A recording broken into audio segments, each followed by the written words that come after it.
Michael Reiss from Bioengineering with a talk, Locating Pathways of Irregular Heartbeats.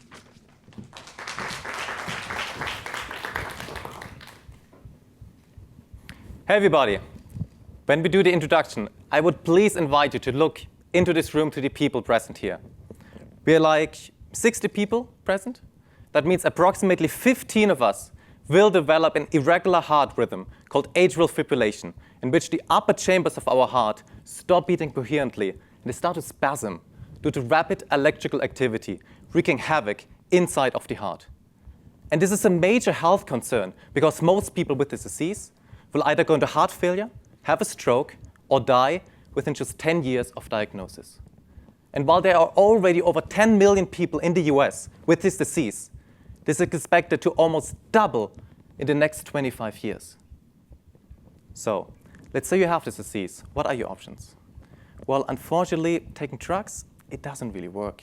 So what we want to do is a procedure called catheter ablation, in which a small medical device is inserted into a major blood vessel and advanced all the way to the inside of your heart.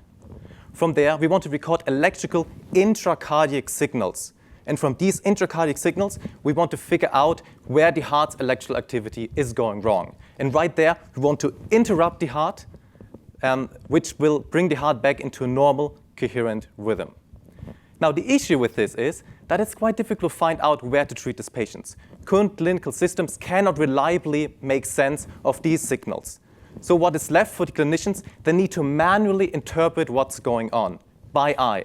It is guesswork. So just imagine you flip a coin, and that's now heads. You have a 50% chance of failing this procedure, coming back 1 year later, getting a redo procedure, just the same thing again.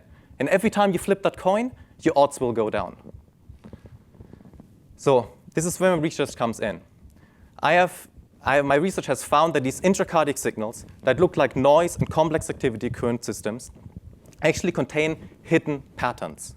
These are organized signatures that tell us pathways of electrical activity inside of the heart that keep your heart into this arrhythmia. I have figured out a way to identify these patterns, extract them, and combine them with computer models.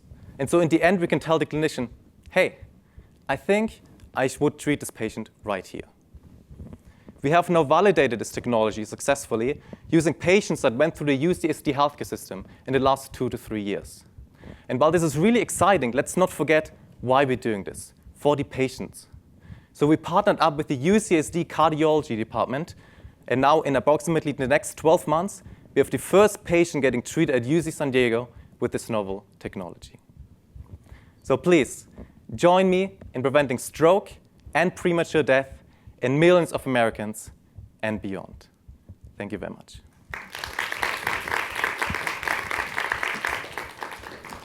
Thank you so much for that talk.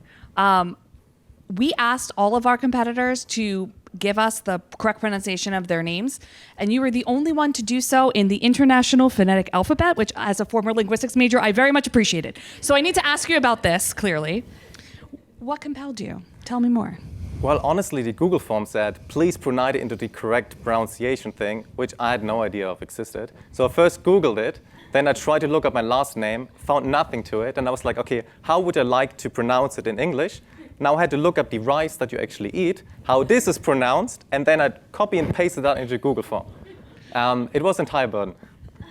There was a multi-step I did not expect such an interesting answer. Thank you so much. I'm really grateful. Can you please tell us something that might be on your bucket list, something that you're hoping to do? Sure. I actually came to the US like 4.5 years ago, and I still haven't had the chance to actually check out all the national parks. I hear from everybody, they're so nice when it comes to Grand Canyon, Yellowstone. So everything I still want to see and I need to see. And actually right now we're planning like a little road map, little tour through California to at least see, for example, these like giant trees and just see all of these like beach towns along the coast. And I'm really excited for that, actually. That's excellent. Do you have that already planned? Is there dates?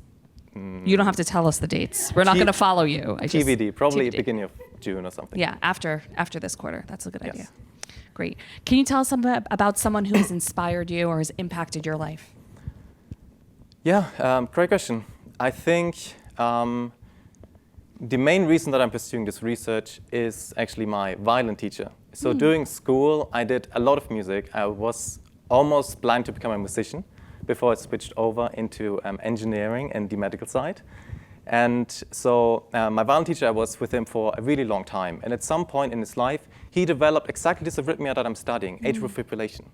And I saw him being like from completely fine to suddenly being unable to do basic tasks. He had a really severe form that is highly symptomatic. And he went through multiple treatments, and he was still not doing well, got multiple of these procedures done.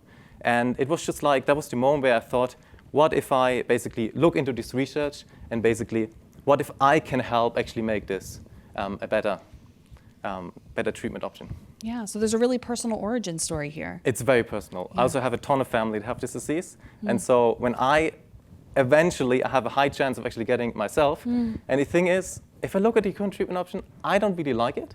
So basically you could sell my research as completely selfish, just to make sure that at some point, when I have to go on this, it will work. Selfish but helping others too. It's like Sure. both. Yeah. Okay, so you know what I'm going to ask next. Which superpower would you choose to help you with your research? Sure.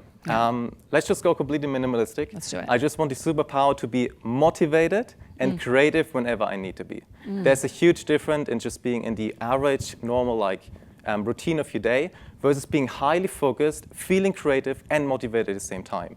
And I feel like especially now, where 90% of things you do actually don't work, basically a day of being productive and being motivated and creative can equal 2 weeks of regular work. And I also appreciated how you said when you want to be, because it's maybe not always helpful to be in that zone, but to be there when you need it and when you want it is the good choice. Absolutely. Thank you so much. Thank you so much.